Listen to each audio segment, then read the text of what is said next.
Carta del Padre Pío de Pietrelcina para hoy, 1 de enero. Carta dirigida a Antonieta Bona. Os recomiendo vivamente.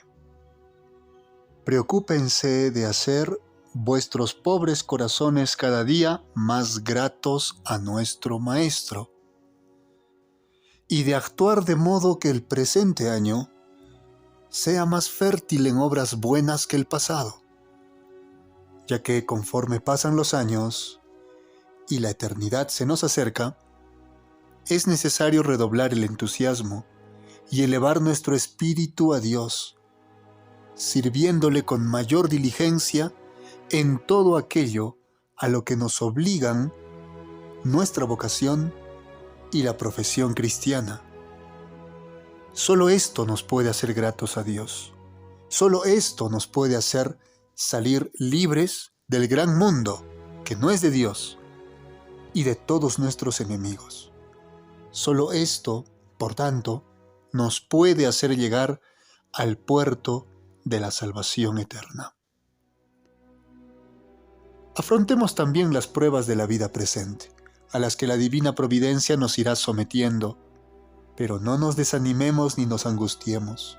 Combatamos como valientes y recibiremos el premio que Dios ha reservado a las almas fuertes. Recuerden, hijas, las palabras que el Divino Maestro dirigió un día a sus discípulos y que hoy les dice a ustedes: no se turbe vuestro corazón. Sí, hijas, no se turben vuestros corazones en el momento de la prueba, porque Jesús ha prometido su real asistencia a quien le sigue. Jesús haga que vuestros corazones sean cada vez más suyos. La fecha original de esta carta, 2 de enero de 1918. Todos estamos llamados. Los que hemos sido bautizados hemos sido llamados a ser miembros de Cristo. Esa es nuestra vocación cristiana. Todos la compartimos. Y esa vocación nos hace fieles. Nosotros, fieles laicos, quienes han sido ordenados o consagrados, son fieles sacerdotes, religiosos. Y precisamente ahí está la vocación particular.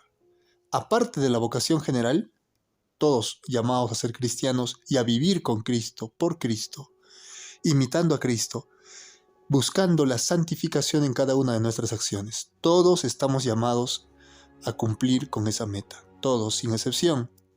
Pero además tenemos una vocación más particular, una vocación a la vida sacerdotal, vocación a la vida religiosa o vocación al matrimonio.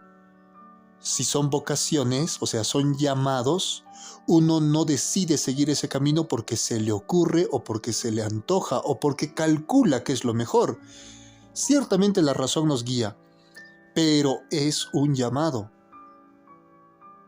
No es un capricho, no es una ocurrencia, es un llamado. Y si no estoy siendo llamado, no hay por qué forzar esa vocación. De acuerdo a esa vocación general y particular, nosotros tenemos que servir a nuestra Santa Iglesia Católica. Y digo la Santa Iglesia Católica porque no es necesario decir que nuestro servicio está dirigido a Dios omnipotente. Obviamente sí, pero nadie sirve al Señor si es que no lo hace en su iglesia, por su iglesia, con su iglesia.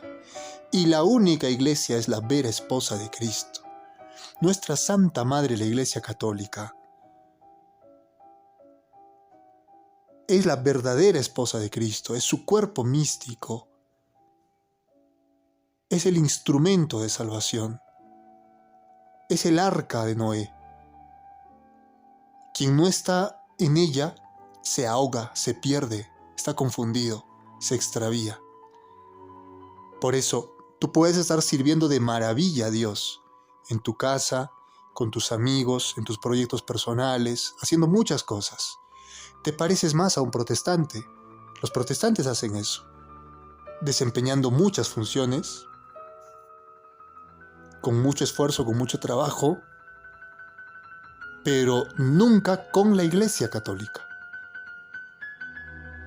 Es un trabajo ocioso.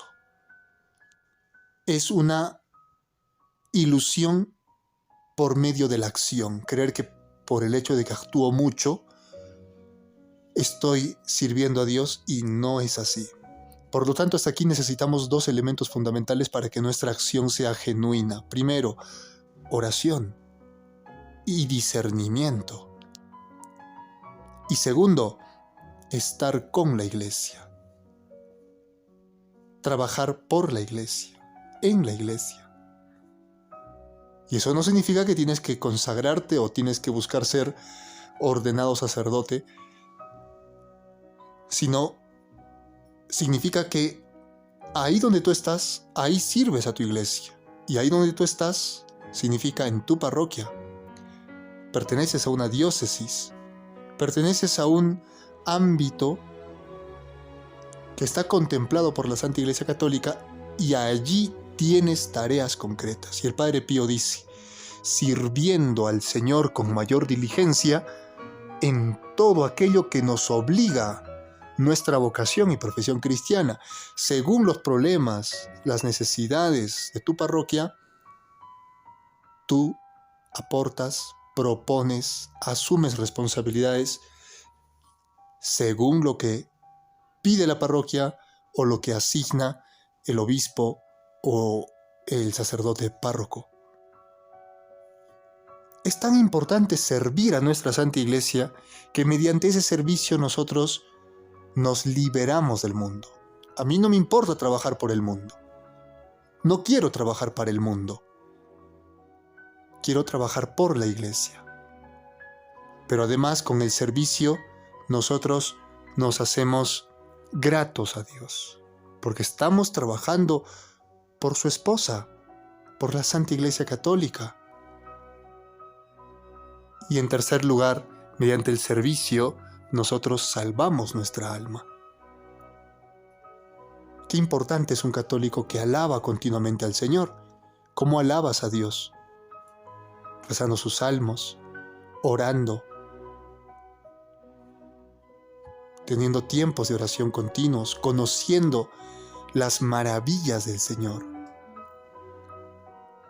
Es importante también que un católico haga reverencia continua a Dios, vale decir, se conozca a sí mismo en su necesidad de la ayuda divina. Yo no soy nada. Sin Dios, nada soy. Y por lo tanto necesito al Señor. Necesito a mi Creador. Eso es reverencia, acompañado del santo temor que es la sabiduría. Es importante alabar, es importante reverenciar a Dios, pero es fundamental servir. Y repito, no se sirve a Dios si no es con la Iglesia, por la Iglesia y para la Iglesia. Y cuando digo la Iglesia, estoy pensando en tu parroquia, la capilla a la que tú perteneces. ¿Qué necesita? ¿Qué necesita tu sacerdote? Y en aquello en lo que tú puedes aportar según tu profesión, tus habilidades, tus capacidades, hazlo con obediencia, humildad, docilidad y siempre tomando fuerzas de la oración, que eso es sumamente importante. Roguemos al Señor para que por su infinita y suma bondad nos dé gracia para que su santísima voluntad sintamos y enteramente la cumplamos. Santísima Madre Virgen María, Madre de Dios, ruega por nosotros.